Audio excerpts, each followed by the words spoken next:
Which of the following are correct regarding the pelvic cellular tissue? So, first of all, what is pelvic cellular tissue? Pelvic cellular tissue is endopelvic, means inside the pelvis. There is connective tissue, and that is known as the pelvic cellular tissue, which is also known as the parametrium. This is the parametrium. What is it? It is loose connective tissue. Loose connective tissue filling the spaces between pelvic organ. So inside the pelvis, in between the pelvic organ, there are some loose connective tissue which is filling up the space. What does it contain? It contains your blood vessels,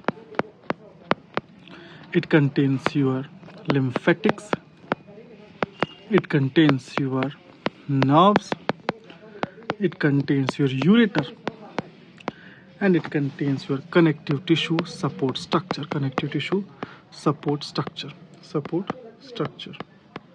So what is it? It acts as a packing and supporting tissue of the pelvis. So this is about the pelvic cellular tissue. Now coming to options, one by one we come into options. That it supports the pelvic organ. So the first option is supports the pelvic organ. Yes, that's correct. It is one of the main functions of the pelvic support tissue to support the uterus, which is there, vagina, bladder, rectum. If this support will go, the support will go, loss of this support will lead to the pelvic organ prolapse. So it is holding those structure inside the pelvis. So this is the correct option. So first is the correct. Second, it forms the protective sheath for the blood vessels and terminal part of uterus. Again, this is correct. So this is surrounding your uterine artery, vaginal vessels, terminal uterus. So you have to do this. That it forms the protective sheath for blood vessels and terminal part of uterus. This is correct. Now third is it prevents infection to spread out of the pelvis. No, sir. It doesn't prevent. Rather, it leads to. So this is not protective thing. This is not protective, but rather it is risk. It is one of the risk, so that the infection can spread. For example, you know the pelvic cellulitis, parametritis, and broad ligament abscesses. What are they? They are infections inside the pelvic cellular tissue, and they spread through certain potential spaces. So there are certain potential spaces through which this spread can occur, and these are the paravesical space, that is around the urinary bladder. Then we have the pararectal space, that is around the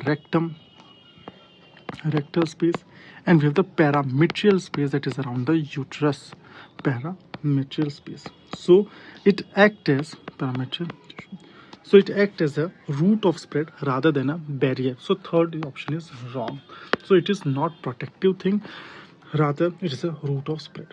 Now fourth is marked hypertrophy of the pelvic cellular tissue occurs in pregnancy. Yes, this is true. Why? Because in the pregnancy there is increased vascularity, there is increased edema, and there is hypertrophy and hyperplasia, both hypertrophy plus hyperplasia of connective tissue. So it supports the enlarging uterus. So uterus keep on enlarging in the pregnancy. So there need to be the pelvic cellular tissue to grow so that it can support that uterus. So the fourth one is correct. So the answer will be 1, 2, and 4. So B will be the correct option. Now coming to the next question. Which of the following are correct regarding the androgen insensitivity syndrome? So androgen is present, but the body is insensitive to it because there's problem in some receptors. So first option, it is inherited as X-linked recessive disorder. Yes, it is correct. It is X-linked recessive disorder. Second is the karyotype is 46XXY. No, sir. 46XXY is seen in the Klinefelter syndrome. Not in this. In this, the karyotype is normal male karyotype. That is 46XY. So 46XY. Third is, it is also called as testicular feminization syndrome. Yes, because of the genotype of 46XY, that's a normal male genotype, there will be development of the testis.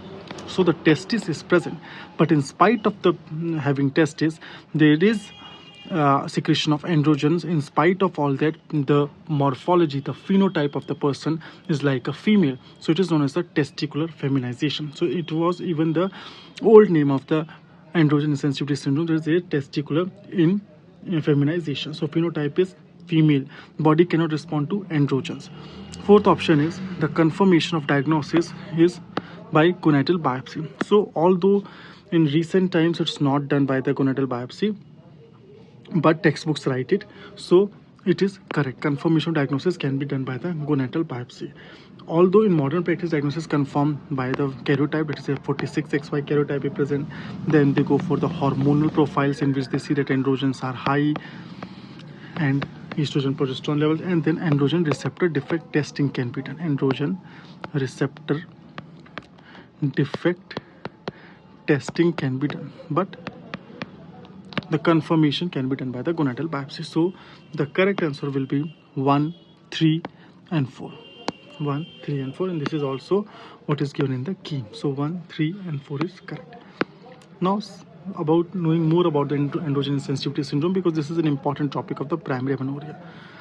So in the complete androgen sensitivity syndrome, the karyotype will be the 46XY. That's the normal male phenotype. So it was the normal male phenotype.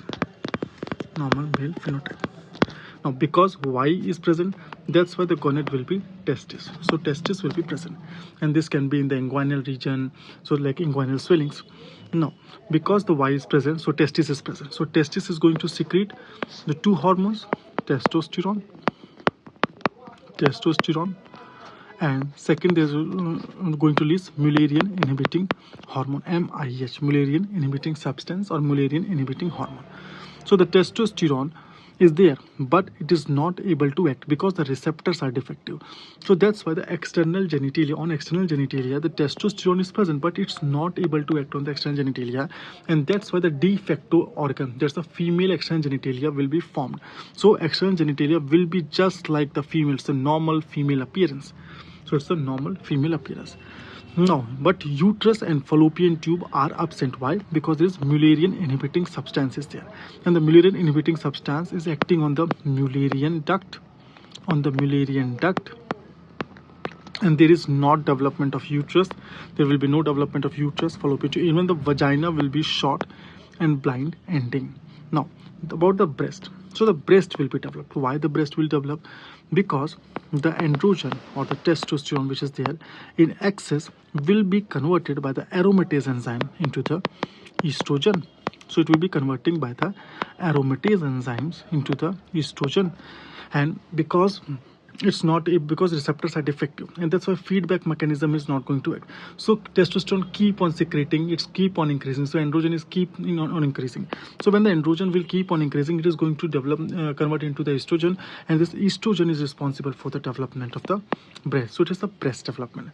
Now coming to pubic or axillary hair. So pubic or axillary hair are because of the androgens, and the testosterone is there, the androgen is there, but its receptors are defective. So the axillary hair and the pubic hair will be sparse or absent. So you can say the pubic thing will be delayed, it will be sparse hair.